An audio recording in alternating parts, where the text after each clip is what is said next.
வச்சுக்கிறேன். சரி, okay sir.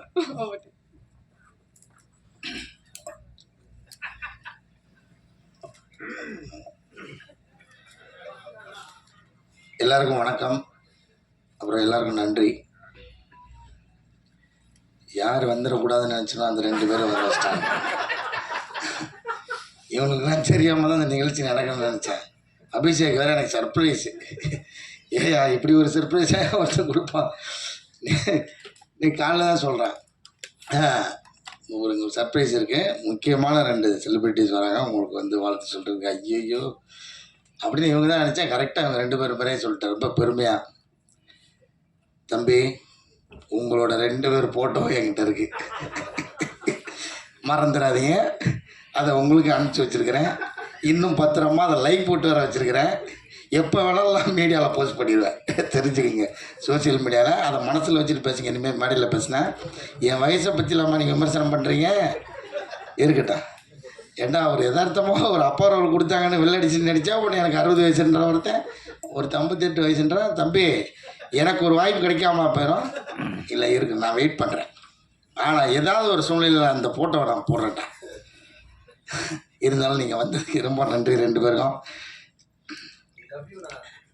Love யூடா. ஐயோ, அதுவே பயமாக இருக்குது. என்ன பண்ண போகிறான்னு தெரியல. ஏன்னா அந்த ஃபோட்டோ வந்து ஒரு அதிகாலையில் ஒரு 4 மணிக்கு எடுத்த ஃபோட்டோ. அப்போ யோசிச்சு பாருங்கள் எப்படி இருப்பாங்கன்னு. அதில் நானும் உள்ளே இருக்கேன். அதனால தான் அந்த போட முடியல. இல்லை எப்படியோ போட்டு மாட்டி விட்ருக்கேன். ரொம்ப ஒரு உற்சாகமான ஃபோட்டோ அது.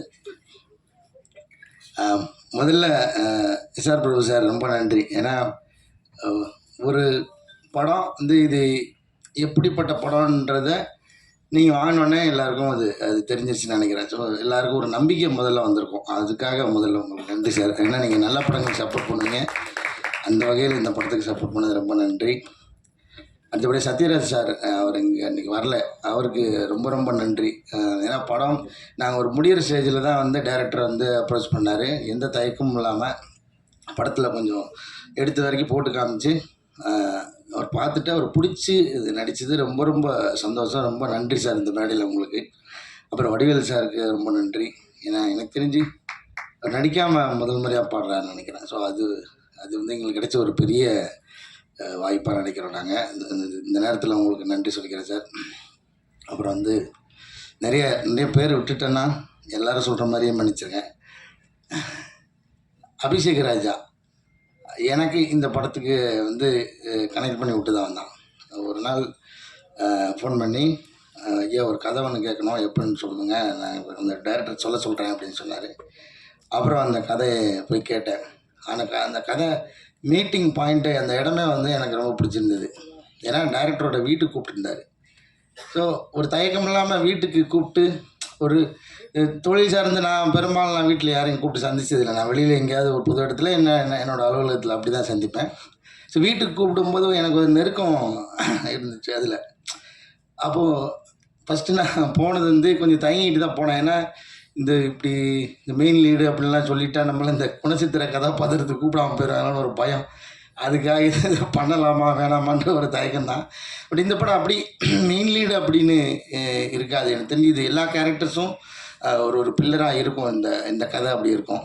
அப்புறம் அந்த கதையை அவர் சொன்னார். அதுக்கப்புறம் எனக்கு அந்த பயம் தெளிஞ்சிருச்சு. ஏன்னா அந்த ஒரு வழக்கமான அந்த சினிமாட்டிக் அந்த எக்ஸ்பீரியன்ஸில் இல்லாமல் இது வேறு ஒரு டைமென்ஷன் அந்த கதை சொன்னார்.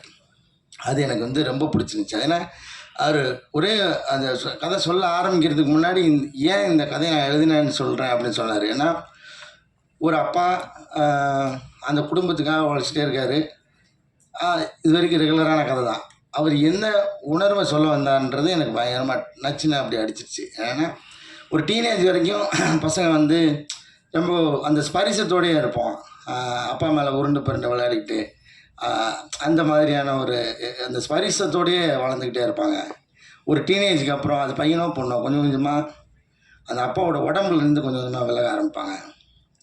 அப்போ அந்த அப்பா ஸ்பரிசத்தை மிஸ் பண்ணுவார். ஏன்னா பசங்களுக்கு தெரியாது. பசங்களுக்கு அவன் அப்பா ஆகும்போது அது புரிய நினைக்கிறேன். அப்போது அந்த இடம் எனக்கு ரொம்ப பிடிச்சிருந்தது. ஆமாம், இது வந்து அப்பா சொல்லவும் முடியாது. எங்கன்னா இது வந்து அண்ணா நான் எப்போயுமே பெரும்பாலும் நேரம் எடுத்துக்க மாட்டேன். இன்றைக்கி ஒரு நாள் என்னை அனுமதிச்சிருக்கேன். கடைசியாக வேறு கூப்பிட்டாங்க. எப்போனா ஒரு ஒரு எப்படி சொல்கிறது, ஒரு ஒரு எலிட் பீப்புள்ஸ் அந்த மாதிரி இருக்கிற மக்களுக்கு வந்து அது ரொம்ப சாதாரணமாக அவங்களுக்கு அந்த ஸ்பரிசம் எப்போயுமே இருக்கும். ஏன்னா அவங்களுக்கு அது ஒரு வேறுபாடாகவே இருக்காது. அப்புறம் இந்த மிடில் கிளாஸில் இருக்கிறவங்களுக்கு வந்து நிச்சயமாக அந்த அந்த டீனேஜ் தாண்ட அவங்க அந்த ஸ்பரிசத்துலேருந்து விலகுவாங்கன்றது நான் அனுபவிச்சிருக்கேன். எங்கள் அப்பா அதுக்கு ஏங்கினதை நான் பார்த்துருக்கேன். ஒரு பாயிண்டில் எங்கள் அப்பா வந்து ஃபேக்காக என் கூட ஃப்ரெண்ட் ஆகிட்டார். ஏன்னா அவருக்கு தெரியும் எல்லாத்தையும் அந்த அந்த வயசு அனுபவத்தை எல்லாத்தையும் இறக்கிட்டு இந்த ஸ்பரிசத்துக்காக என்கிட்ட ஃப்ரெண்ட் ஆகிறார். ஸோ அது இந்த கதையை கேட்டு முடித்தோடனே எனக்கு அது புரிஞ்சுது. ஏன்னா நான் அவருக்கு என்ன கிட்டத்தட்ட அப்பா ஆகிட்டேன். அதனால எனக்கு அது புரிஞ்சுது. ஐயோ, பிரபஞ்ச பூங்குன்றலாம் வந்து அப்படி விலகி இருக்கும்போது நமக்கு எப்படி இருக்கும் அப்படின்றது எனக்கு அது ரொம்ப இதாகிடுச்சு. அப்புறம் அந்த கதையை சொல்லி முடித்தோன்னே ஓகே, இதை நிச்சயமாக பண்ணிடணும், விட்டுறக்கூடாது அப்படின்னு நினச்சேன். கார்த்திகேயன் மணி சார் ரொம்ப நன்றி சார், இயக்குனர், படத்தோட இயக்குனர். அப்புறம் வந்து இந்த படத்தை பற்றி நான் நிறையா பேச விரும்பல. எனக்கு நான் இந்த படத்தை திரும்ப எவ்வளோ உள்ள ஊடுருவி பார்க்கும்போது எனக்கு ஒன்று மட்டும்தான், அந்த ஒரு வாசனை மட்டும் அடிச்சுட்டே இருக்குது. அது வேற ஒன்றும் இல்லை, எங்கள் அப்பாவோட சட்டையோட வாசனை அடிச்சுட்டே இருக்குது. அது நீங்கள் இந்த படம் பார்க்கும்போது சினிமா தேட்டரில் நீங்கள் அது மட்டும்தான் எடுக்க முடியாதுன்னு நினைக்கிறேன். உணர்வுகள் எல்லாமே உங்களுக்கு வந்துடும், காட்சி, இசை எல்லாமே கிடைக்கும். இந்த படத்தில் எனக்கு தெரிஞ்ச அந்த வாசனை அடிக்கும்னு நான் நம்புகிறேன். அப்படி அடிச்சதுன்னா இந்த படத்தோட சக்ஸஸ் நான் நினைக்கிறேன். ஏன்னா நான் அதை உணர்ந்தேன், நடிக்கும்போது உணர்ந்தேன், அது படமாக பார்க்கும்போது நான் உணர்ந்தேன்.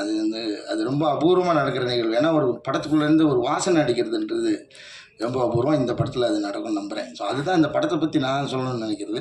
அதுக்கப்புறம் நீங்கள் பார்த்துட்டு நிச்சயமாக ஒரு நல்ல படத்தை நீங்கள் விட்டுற மாட்டீங்கன்னு தெரியும். அந்த நம்பிக்கை தான். வழக்கமாக எல்லோரும் கேட்குற மாதிரியான கோரிக்கைகளை வைக்க விரும்பல. நீங்கள் படம் பாருங்கள். நிச்சயமாக படத்துக்கு அப்புறம், படம் ரிலீஸ் ஆனதுக்கப்புறம் நிறைய பேச வேண்டியிருக்கும்னு நினைக்கிறேன்.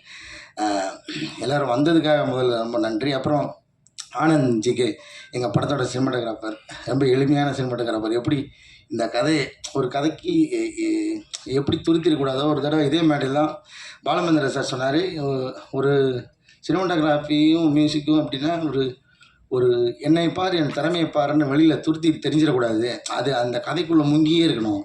அதுதான் ஒரு தரமான சினிமாட்டோகிராஃபி, அதுதான் ஒரு தரமான இசை அப்படின்னு சொல்லி இந்த மேடையில் வச்சு சொல்லியிருந்தார். நான் அங்கே ஆடியன்ஸ் உட்காந்து கேட்டிருக்கேன். ஸோ அந்த மாதிரியான ஒரு ஒர்க்கு ஆனந்த்ஜியோடது. பால சாரங்கனோட ஒர்க்கும் அப்படி தான், எங்கேயுமே மிக இல்லாமல் ரொம்ப ஒரு இளையோடும் இதோட அப்படி அழகான ஒரு இசை. ரொம்ப அதுக்கப்புறம் எனக்கு அந்த பாட்டு இப்பயும் கேட்கும்போதே வந்து எனக்கு கண்ணம்மா அந்த லைன் வரும்போது அதை ஒரு நாள் என் வாய்ஸ் வச்சு எடுக்கிறேன்னு சொல்லிட்டு ஏமாற்றிக்கிட்டே இருக்கிறேன். அதை எடுத்து என்கிட்ட மட்டுமா அது கொடுத்துருயா, நானும் பாட்டு பாடியிருக்கேன்னு வச்சுக்கோல்ல. அப்புறம் ஹரி சார், நம்ம வந்து ரொம்ப வருஷமாக பழகிட்டு இருக்கோம். இந்த படத்தில் எனக்கு தெரிஞ்சு சேர்ந்து ஒர்க் பண்ணியிருக்கேன் நினைக்கிறேன். ரொம்ப மகிழ்ச்சி உங்களோட ஒர்க் பண்ணதில். சார், பிரபு சாருக்கு மீண்டும் நன்றி.